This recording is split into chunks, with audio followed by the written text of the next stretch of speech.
പിതാവിൻ്റെയും പുത്രൻ്റെയും പരിശുദ്ധാത്മാവിൻ്റെയും നാമത്തിൽ ആമേൻ. ഈശോ മിശിഹായ്ക്ക് സ്തുതിയായിരിക്കട്ടെ.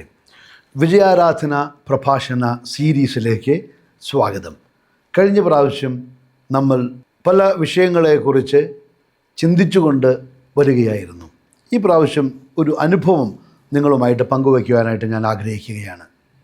നവംബർ മാസത്തിൻ്റെ 13, 14, 15, 16 തീയതികളിൽ കോട്ടയം കളത്തിപ്പടി ക്രിസ്ത്യൻ ധ്യാന കേന്ദ്രത്തിൽ വെച്ച് രണ്ടാമത് വിജയാരാധന ധ്യാനം നടക്കുകയുണ്ടായി. അതിൽ പങ്കെടുത്ത ഒരു സഹോദരൻ്റെ പേരാണ് മാത്യു. അല്പം അനുഭവ സമ്പത്തുള്ള ഒരു വ്യക്തി തന്നെയായിരുന്നു ഈ മാത്യു എന്ന് പറയുന്ന സഹോദരൻ. അദ്ദേഹത്തിൻ്റെ പങ്കുവയ്ക്കലിൽ ഞങ്ങളോട് പറഞ്ഞ ഒരു കാര്യം ഇതായിരുന്നു: വിശ്വാസത്തിൽ ആഴപ്പെടാനായിട്ട് സാധിച്ചു എന്നർത്ഥം. വിശ്വാസത്തിൽ ആഴപ്പെടാൻ സാധിച്ചു എന്ന് പറയുമ്പോൾ അതിൻ്റെ അർത്ഥം എന്താണ്? അതിൻ്റെ അർത്ഥം വിശ്വാസം ശക്തിപ്പെട്ടു എന്ന് വേണം പറയാൻ.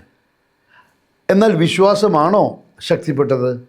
അല്ല, ആ വിശ്വാസമുള്ള വ്യക്തിയാണ് ആ വിശ്വാസത്തിൽ ശക്തിപ്പെടുന്നത്. അപ്പോൾ വ്യക്തിയിലാണ് ആ മാറ്റം വരുന്നത്. സ്നേഹമുള്ളവരെ, സങ്കീർത്തനത്തിൻ്റെ 125:1 കർത്താവിൽ ആശ്രയിക്കുന്നവർ അചഞ്ചലമായി എന്നേക്കും നിലകൊള്ളുന്ന സിയോൻ പർവ്വതം പോലെയാണ്.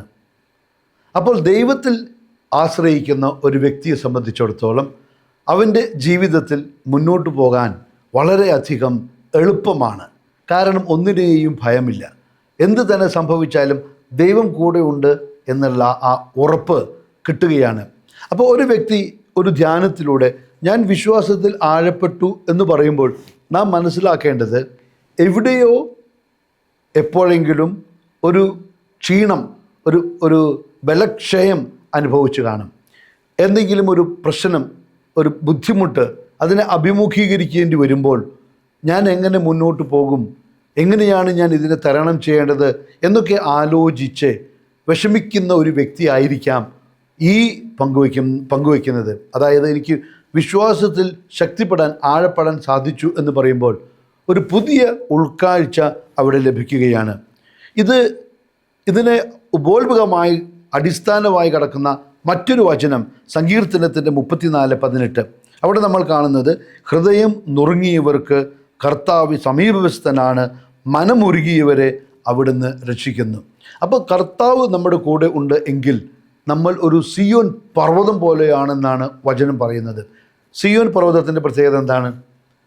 ഒരു പർവ്വതം എന്ന് പറയുമ്പോൾ അത് അചഞ്ചലമാണ്.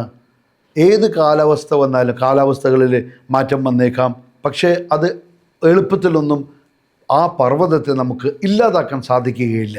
മഴ പെയ്താലും കൊടുങ്കാറ്റ് വന്നാലും വരൾച്ചയുണ്ടായാലും അതിലൊന്നും ഒരു വ്യത്യാസം ഈ പർവ്വതത്തിന് വരാൻ പോകുന്നില്ല. അതങ്ങനെ നിലകൊള്ളും.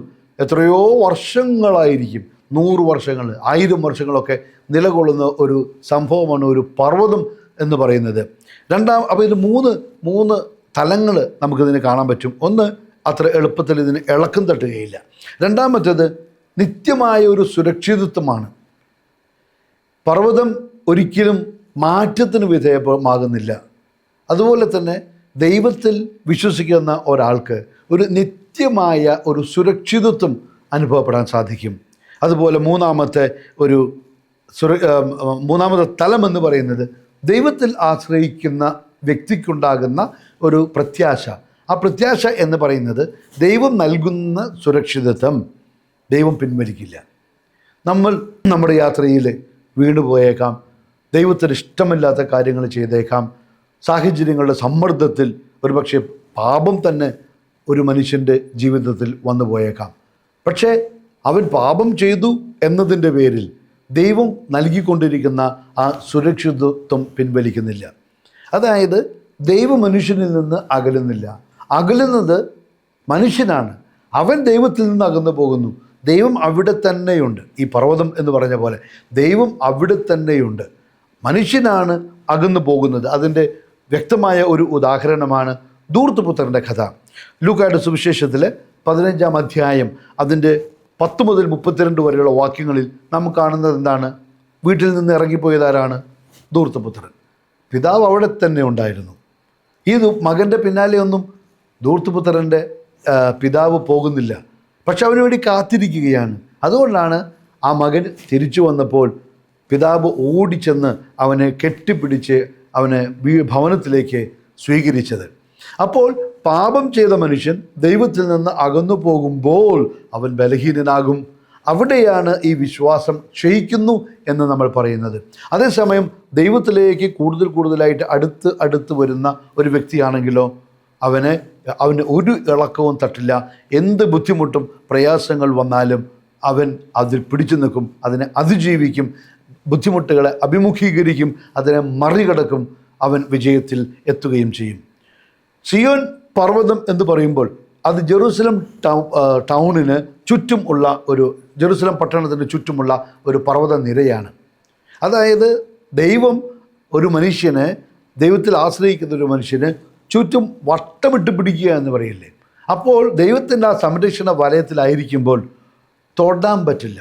ആളുകൾക്ക് വേണമെങ്കിൽ ശല്യം ചെയ്യാം, ഉപദ്രവിക്കാം, പക്ഷേ ഇല്ലാതാക്കാൻ പറ്റില്ല, തകർക്കാൻ സാധിക്കുകയില്ല. ഈ മനുഷ്യൻ തളരുകയുമില്ല. എത്ര ബുദ്ധിമുട്ട് വന്നാലും, ലോകം മുഴുവൻ ആ വ്യക്തിക്ക് എതിരായിട്ട് നിന്നാലും, അത് മാധ്യമങ്ങളായിക്കോട്ടെ, എന്തെങ്കിലും ആയിക്കോട്ടെ, പക്ഷേ ആ വ്യക്തി അതിനെയൊക്കെ അതിജീവിക്കും, തരണം ചെയ്യും. കാരണം അവൻ ആശ്രയിക്കുന്നത് ദൈവത്തിലാണ്. സ്നേഹമുള്ളവർ, വിശ്വാസത്തിൽ ആഴപ്പെടുന്ന ഒരു വ്യക്തിയെ സംബന്ധിച്ചിടത്തോളം നാം മനസ്സിലാക്കേണ്ട ഒരു കാര്യം, വിശ്വാസത്തിലൂടെ അവൻ ദൈവത്തെ തിരിച്ചറിയും. അതാണ് ഇതിൻ്റെ ഒരു പ്രത്യേകത. ഇത് ഞാൻ പറയാൻ കാരണം, ദൈവത്തെ ഒരു മനുഷ്യൻ തിരിച്ചറിയുന്നുണ്ട് എങ്കിൽ അവൻ്റെ ബേസിക് നാച്ചുറൽ റെസ്പോൺസ് എന്ന് പറയുന്നത് ആരാധനയാണ്. പുൽക്കൂട്ടിൽ പിറക്കുന്നു, കിഴക്ക് നിന്ന് വന്ന ജ്ഞാനികൾക്ക് വിവരം ലഭിക്കുന്നു അത് ദൈവത്തിൻ്റെ പുത്രനാണ് എന്ന്. അതവർ വിശ്വസിക്കുകയാണ്. ആ വിശ്വാസമുള്ളതുകൊണ്ട് അവർ ഈ ഉണ്ണിയേശുവിനെ, പുൽക്കൂട്ടിലെ ഉണ്ണിയെ, ജനിച്ചു വീണ ഈ ഒന്നും ചെയ്യാൻ കഴിവില്ലാത്ത ഈ ചെറിയ കുഞ്ഞിനെ വെറുതെ കാണാൻ അല്ല വന്നത്, ആരാധിക്കാനാണ് വന്നത്. മത്തായിയുടെ സുവിശേഷത്തിലെ 2-ാം അധ്യായം അതിൻ്റെ 2-ാമത്തെ വാക്യം പറയുന്നു, അവർ അന്വേഷിച്ചു, എവിടെയാണ് യഹൂദന്മാരുടെ രാജാവായി ജനിച്ചവൻ? ഞങ്ങൾ കിഴക്ക് അവൻ്റെ നക്ഷത്രം കണ്ട് അവനെ ആരാധിക്കാൻ വന്നിരിക്കുകയാണ്. 8-ാമത്തെ വാക്യത്തിൽ പറയുന്നു, ഹെരോദാവ് പറയുകയാണ്, പോയി ശിശുവിനെ പറ്റി സൂക്ഷ്മമായി അന്വേഷിക്കുക, അവനെ കണ്ടു കഴിയുമ്പോൾ ഞാനും ചെന്ന് ആരാധിക്കേണ്ടതിന് എന്നെയും അറിയിക്കുക. അത് കള്ളത്തരമാണ് എന്ന് ദൈവത്തിന് അറിയാവുന്നത് കൊണ്ട് ദൈവം അത് അനുവദിക്കുന്നില്ല. അപ്പോൾ ദൈവത്തെ ദൈവമായി അംഗീകരിക്കുന്ന ഒരു വ്യക്തിയാണ് വിശ്വാസത്തിൽ ശക്തിപ്പെടുന്ന വ്യക്തി. അപ്പോൾ ദൈവത്തെക്കുറിച്ചുള്ള ആ അവബോധം അവനെ നയിക്കുന്നത് ആരാധനയിലേക്കാണ്. 11-ാമത്തെ വാക്യത്തിൽ നാം വായിക്കുന്നു, അവർ ഭവനത്തിൽ പ്രവേശിച്ച് ശിശുവിനെ അമ്മയായ മറിയത്തോടുകൂടി കാണുകയും അവനെ കുമ്പിട്ടാരാധിക്കുകയും നിക്ഷേപപാത്രങ്ങൾ തുറന്ന് പൊന്നും കുന്തിരുക്കവും മീറയും കാഴ്ചയർപ്പിക്കുകയും ചെയ്തു. അപ്പോൾ ഇവിടെ 2 വ്യക്തികളെ നമ്മൾ കാണുന്നു. ഒന്ന് ഹെരോദാവ്, ഒന്ന് കിഴക്ക് നിന്ന് വന്ന ജ്ഞാനികൾ. ഈ കിഴക്ക് നിന്ന് വന്ന ജ്ഞാനികൾക്ക് ഈ അറിവ് കൊടുത്തത് ദൈവമാണ്. അതുകൊണ്ട് ദൈവം അവരെ ആരാധിക്കാനായിട്ട് അനുവദിച്ചു. അതേസമയം ഇവരിൽ നിന്ന് വിവരം ഹെരോദേസിന് കിട്ടി. ഹെരോദേസും ഉപയോഗിക്കുന്ന വാക്ക്, ഞാനും പോയി അവനെ ആരാധിക്കണം, അതുകൊണ്ട് നിങ്ങൾ പോയി അവനെക്കുറിച്ചുള്ള വിവരങ്ങൾ ശേഖരിച്ച് എന്നോട് പറയേ, എനിക്കും അവിടെ പോയി അവനെ ആരാധിക്കണം. പക്ഷേ അവൻ്റെ ഉള്ളിൽ കപടതയാണ്, കള്ളത്തരമാണ്. അതുകൊണ്ട് ദൈവം എന്തു ചെയ്യുന്നു? അവനെ ആരാധിക്കാനായിട്ട് അനുവദിക്കുന്നില്ല. ഇന്ന് നമ്മുടെ സമൂഹത്തിലെ, നമ്മുടെ സഭയിലെ, നമ്മുടെ കുടുംബത്തിലെ നമ്മൾ ഒന്ന് പരിശോധിക്കുക. ആരാധിക്കാത്ത മനുഷ്യർ എന്തുകൊണ്ടാണ് ദൈവത്തെ ആരാധിക്കാത്തത്? ഒന്നുകിൽ അവർക്ക് ദൈവം ആരാണ് എന്ന് അറിയില്ല. കാരണം അറിയുന്നവൻ സ്വാഭാവികമായിട്ട് ആരാധിക്കും. അല്ലെങ്കിൽ ആരാധിക്കണമെന്ന് മനസ്സിലുണ്ടെങ്കിലും പക്ഷെ ദൈവം അത് അനുവദിക്കുന്നില്ല. കാരണം അവൻ്റെ ഉള്ളിൽ കപടതയാണ്. ഹെറോദേസിൻ്റെ മനോഭാവത്തോടു കൂടിയുള്ള ഒരു ആരാധന ദൈവത്തിന് വേണ്ട. അതുകൊണ്ടാണ് ദൈവം അത് അനുവദിക്കാതിരുന്നത്. നമ്മെ ഒന്ന് പരിശോധിക്കുന്നത് നല്ലതാണ്. നമുക്ക് ദൈവത്തെ ദൈവമായിട്ട് അനുഭവിക്കുവാൻ സാധിക്കുന്നുണ്ടോ? എൻ്റെ വിശ്വാസം ദൈവത്തെ ദൈവമായി അംഗീകരിക്കുന്ന വിശ്വാസമാണോ? അതോ ഞാൻ എൻ്റെ കാര്യങ്ങൾ നടന്നു കിട്ടാൻ വേണ്ടി അത് ഞാൻ എന്തിലും ഞാൻ വിശ്വസിക്കും, ആരിലും ഞാൻ വിശ്വസിക്കും? ആ വിശ്വാസം എന്ന് പറയുന്നത് ദൈവികമല്ല എന്ന് നമ്മൾ മനസ്സിലാക്കുകയാണ്. സ്നേഹമുള്ളവരെ, യേശുവുമായിട്ടുള്ള ഒരു ബന്ധം എന്ന് പറയുന്നത് ആരാധനയുടെയാണ്. ജനിച്ചു വീണപ്പോൾ തന്നെ യേശുവിനെ ആരാധിക്കുകയാണ്. കാരണം അവൻ ദൈവപുത്രനായതുകൊണ്ട്. ഇത് യേശുവിൻ്റെ ജീവിതത്തിൻ്റെ അവസാനത്തിലും നമ്മൾ കാണുന്നു. ഒരു മനുഷ്യൻ്റെ ഈശോയോടുള്ള പ്രവൃത്തി എന്ന് പറയുന്നതും ആരാധനയാണ്. മത്തായിയുടെ സുവിശേഷം 28-ാം അധ്യായത്തിൽ അതിൻ്റെ 17-ാമത്തെ വാക്യത്തിൽ നമ്മൾ ഇപ്രകാരം വായിക്കുന്നു: അവനെ കണ്ടപ്പോൾ അവർ അവനെ ആരാധിച്ചു. ശിഷ്യന്മാരെ കുറിച്ചാണ് പറയുന്നത്. മരിച്ചവരിൽ നിന്ന് ഈശോ ഉയർത്തെഴുന്നേറ്റതിന് ശേഷം അവർ ഈശോയെ കാണുമ്പോൾ ദൈവമാണ് എന്ന് അവർക്ക് ഉറപ്പ് കിട്ടിയപ്പോൾ അവരെന്താണ് ചെയ്തത്? അവർ ആരാധിച്ചു. അടുത്ത വാചകത്തിൽ പറയുന്നു, എന്നാൽ ചിലർ അവനെ സംശയിച്ചു.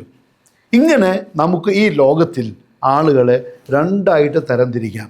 ഒന്ന് ആരാധിക്കുന്നവരെ, രണ്ട് ആരാധിക്കാത്തവരെ. ഈ നമ്മൾ ഏത് കാറ്റഗറിയിലാണ് വരിക എന്ന് ഒന്ന് പരിശോധിക്കുന്നത് നല്ലതാണ്. ദുഃഖകരമാണ്. അതായത് ആരാധിക്കുന്നവരുടെ എണ്ണം ശുഷ്കിച്ചു കൊണ്ടിരിക്കുകയാണ്.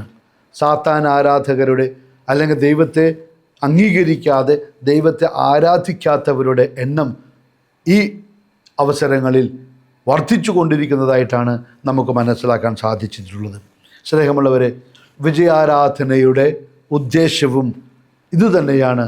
അതായത് ദിവ്യകാരുണ്യ ആരാധനയെക്കുറിച്ചുള്ള ബോധ്യങ്ങൾ കൊടുക്കുക, കൂടുതൽ ആളുകളെ ആരാധനയിലേക്ക് കൊണ്ടുവരിക എന്നത്.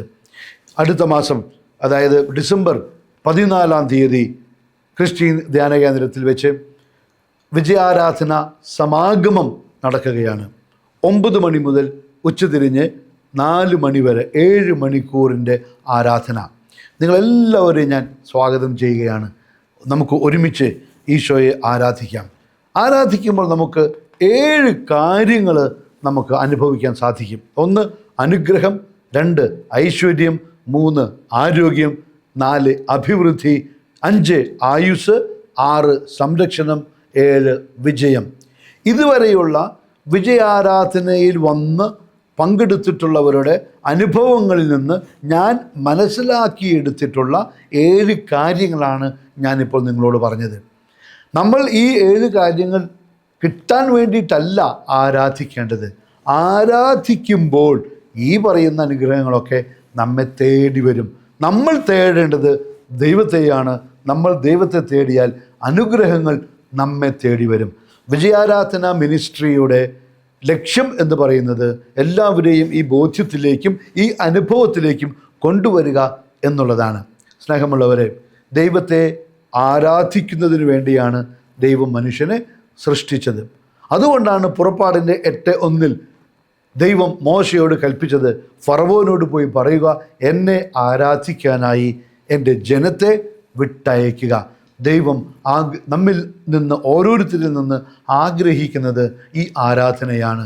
സ്നേഹമുള്ളവരെ, നമ്മുടെ അവസാനത്തെ ശ്വാസം വരെ നമുക്ക് ദൈവം നൽകുന്ന അവസരങ്ങൾ ഉപയോഗിച്ചുകൊണ്ട്, നമ്മുടെ ജീവിതം മുഴുവൻ ഉപയോഗിച്ചുകൊണ്ട്, നമ്മുടെ കഴിവുകൾ ഉപയോഗിച്ചുകൊണ്ട്, നമ്മുടെ സമ്പത്ത് ഉപയോഗിച്ചുകൊണ്ട്, നമുക്ക് എന്തൊക്കെ ദൈവം തന്നിട്ടുണ്ടോ അതൊക്കെ ഉപയോഗിച്ചുകൊണ്ട് ദൈവത്തെ ആരാധിക്കുവാനായിട്ട് നമുക്ക് പരിശ്രമിക്കാം. ഞാൻ ഈ വിജയാരാധന ധ്യാനത്തിൽ വന്ന മാത്യു സഹോദരൻ്റെ അനുഭവം, വിശ്വാസത്തിൽ ആഴപ്പെടാൻ സാധിച്ചു എന്ന് പറയുമ്പോൾ ആരാധനയിലേക്ക് പ്രവേശിക്കുവാനും അതിൻ്റെ ഒരു നല്ല അനുഭൂതി അനുഭവിക്കുവാനും സാധിച്ചു എന്നുള്ളതാണ്. വേറെ ഒരു കാര്യം ഈ മാത്യു സഹോദരൻ നമ്മോട് പറഞ്ഞത്, ആരാധനയിലൂടെ വിശുദ്ധിയിൽ വളരണമെന്ന തീവ്രമായ ആഗ്രഹം ലഭിച്ചു എന്നതാണ്. ആ വിഷയത്തെക്കുറിച്ച് നമുക്ക് അടുത്ത വിജയാരാധന പ്രഭാഷണത്തിൽ ചർച്ച ചെയ്യാം. ഇപ്പോൾ നമുക്ക് ഇന്ന് ഈ കേട്ട കാര്യങ്ങളെയൊക്കെ മനസ്സിലേക്ക് കൊണ്ടുവരിക. ദൈവം നമ്മെ സൃഷ്ടിച്ചിട്ടുള്ളത് ദൈവത്തെ ആരാധിക്കുന്നതിന് വേണ്ടിയാണ്. വിശ്വാസത്തിൽ ശക്തിപ്പെടുമ്പോഴാണ് ഒരു വ്യക്തിക്ക് ആരാധനയിലേക്ക് പ്രവേശിക്കാൻ സാധിക്കുക. വിശ്വാസത്തിൽ ശക്തിപ്പെടുക എന്ന് വെച്ചാൽ ദൈവത്തെ ദൈവമായി അംഗീകരിക്കുക, ഉൾക്കൊള്ളുക, സ്വീകരിക്കുക എന്നർത്ഥം. അങ്ങനെ വരുമ്പോൾ തീർച്ചയായിട്ടും എല്ലാ മനുഷ്യരും ദൈവത്തെ ആരാധിക്കും. ദൈവത്തെ ആരാധിക്കുമ്പോൾ അനുഗ്രഹങ്ങൾ അവരെ തേടി വരും. നമുക്ക് പ്രാർത്ഥിക്കാം. സർവശക്തനും സർവജ്ഞാനിയും സർവവ്യാപിയുമായ അത്യുന്നതനായ ദൈവമേ, ഈ പ്രഭാഷണം കേട്ട നിൻ്റെ മക്കളെ അനുഗ്രഹിക്കണമേ. ഇടവക പള്ളിയിലെ സക്രാരിയാകുന്ന കാരാഗ്രഹത്തിൽ ഏകനും ദുഃഖിതനുമായിരിക്കുന്ന ദിവ്യകാരുണ്യ ഈശോയ്ക്ക് മുമ്പിൽ ദിവസവും 1 മണിക്കൂറെങ്കിലും ആയിരിക്കുവാനുള്ള കൃപ ഈ പ്രഭാഷണം കേൾക്കുന്ന എല്ലാവർക്കും നൽകണമേ. ഈശോയ്ക്ക് കൂട്ടിനിരിക്കുവാനുള്ള അതീവ്രമായ ആഗ്രഹം ഈ പ്രഭാഷണം കേൾക്കുന്നവരിൽ ജനിപ്പിക്കണമേ.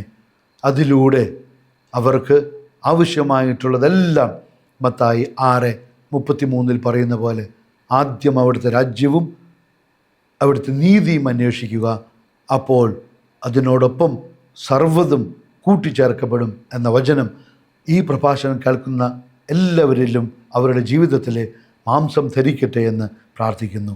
നമ്മുടെ കർത്താവ് ഈശോ മിശിഹായുടെ കൃപയും പിതാവായ ദൈവത്തിൻ്റെ സ്നേഹവും പരിശുദ്ധാത്മാവിൻ്റെ സഹവാസവും നാം എല്ലാവരോടും കൂടെ ഉണ്ടായിരിക്കട്ടെ, ഇപ്പോഴും എപ്പോഴും എന്നേക്കും.